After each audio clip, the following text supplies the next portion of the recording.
Sejuknya air wudhu ini adalah topik tausiah kita pada pagi hari ini. Tadi Dokter Agus telah menjelaskan ya, perbagian mulai dari tangan, kemudian mulut, hidung, kemudian lengan sampai di siku, Iya. kemudian masuk ke kepala. Nah, ini Iya. kepala nih. Ini nih salah satu bagian terpenting dalam menyejukkan. Karena Iya. pikiran kita ini ada di kepala kan, Dok. Silakan dilanjutkan. Iya, jadi selanjutnya adalah membasuh kepala. Mm-mm. Ya, ini sangat sangat luar biasa. Tapi sebelum saya terangkan begini dulu, Mas Yasir, bahwa tubuh kita ini suhunya kan sekitar 36, ya 36,5. Suhu air itu kurang lebih sekitar berapa ya, 25 gitu ya, sampai berapa ya, tergantung jenis airnya. Maka ketika tubuh yang hangat kemudian bertemu dengan yang dingin, ya kan? Terlalu tinggi pun, demam tinggi pun dengan dikasih dingin dia akan turun. Yang turun pun dengan dikasih dingin dia akan menaikkan. Artinya tubuh akan berusaha ke arah normal 36. Nah, ketika orang yang lelah gitu kan diwudukan, kenapa segar? Ketika orang yang kurang semangat diwudukan juga kenapa segar? Nah, ternyata begini hubungannya. Suhu 36 ketemu dengan suhu yang lebih rendah, maka suhu tubuh akan turun. Maka tubuh akan melakukan naikin suhu lagi supaya ke normal lagi. Apa yang dilakukan oleh tubuh untuk menaikkan suhu? Melancarkan sirkulasi darahnya. Darahnya bisa lebih aktif. Maka itu kenapa berwudu itu bisa melancarkan sirkulasi darah. Karena suhu tubuh yang berturun akibat sentuhan air, apalagi di kepala nih, lagi panas-panasnya gitu juga kan, didinginkan, dan begitu juga ketika ada perubahan suhu antara panas dan dingin, maka tubuh akan menormalkan. Apa yang terjadi? Melancarkan sirkulasi darahnya, menggerakkan jantungnya, melebarkan pembuluh darahnya, supaya apa? Sirkulasi darah menuju ke arah normal. Maka itu kenapa ketika dia berwudu dengan kepala gitu ya, dibasuh, kemudian ini, maka sirkulasi darah menjadi aktif kembali. Kalau sirkulasi darah menjadi aktif kembali, jantung aktif kembali, kan semangat, segar lagi gitu. Orang-orang yang loyo disiram air pasti semangat. Orang yang lagi tidur pulas disiram air pasti bangun. Betul. Ya. Karena kenapa? Karena tadi tubuh itu akan berusaha menormalkan suhu ketika ada suhu yang mendadak dingin. Nah, menormalkan suhu itu dengan cara apa? Melancarkan sirkulasi darah, meningkatkan detak jantung. Supaya apa? Supaya sirkulasi darah kembali kepada fungsi normalnya, kembali kepada suhu sekitar 36. Maka itu kenapa ketika membasuh kepala itu jadi lebih bagus lagi. Karena apa? Menyegarkan kembali. Langsung fresh begitu ya. Betul. Tambah lagi ketika tegang-tegang pun, ketika demam tinggi pun, Rasul juga menyarankan dengan apa? Juga dengan air.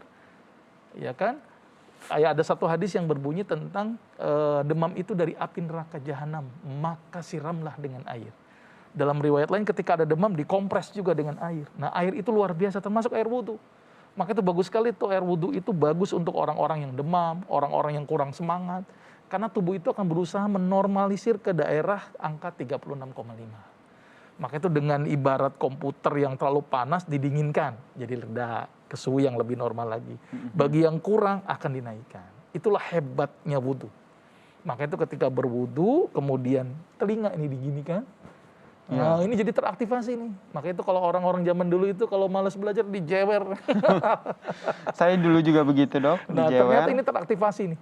Nah, teraktivasi. Dan terakhir adalah kaki. Kaki juga begitu kan, di sela-sela jari ini sering terjadi luka pada kaki yang tidak kita sadari. Maka itu harus sela-sela jarinya itu dibersihkan di sela-selanya ya. Maka itu kenapa kesehatan luar biasa dari aspek wudhu saja. Belum lagi nanti aspek sholatnya. Itu luar biasa. Nanti. Luar biasa sekali. Ini kita baru dari aspek wudhunya saja nih, bagaimana wudhu itu bisa memberikan kesejukan. Nah, ini tadi sudah dijelaskan per bagian dari tahapan wudhu itu sendiri. Sebelum dilanjutkan, saya juga mau mengajak teman hati dan juga dokter untuk menyimak sebuah artikel berikut ini nih. Jurgen Klopp, tak masalah beri waktu 2 menit pemain muslim Liverpool lakukan wudhu di setiap laga. Klopp mengungkapkan bagaimana para pemain muslim di Liverpool, terutama Sadio Mane dan juga Muhammad Salah ini, yang rutin membasuh tubuh mereka setelah pemanasan sebelum pertandingan. Klopp mengaku tak masalah memberikan waktu berwudu untuk para pemain muslimnya sesaat sebelum pertandingan. Meskipun mereka memiliki waktu yang sangat sempit antara selesai pemanasan dan juga memulai pertandingan nih teman hati. Karena bagi mereka itu sangat penting ujar dari klub. Wah, ini Masya Allah ya.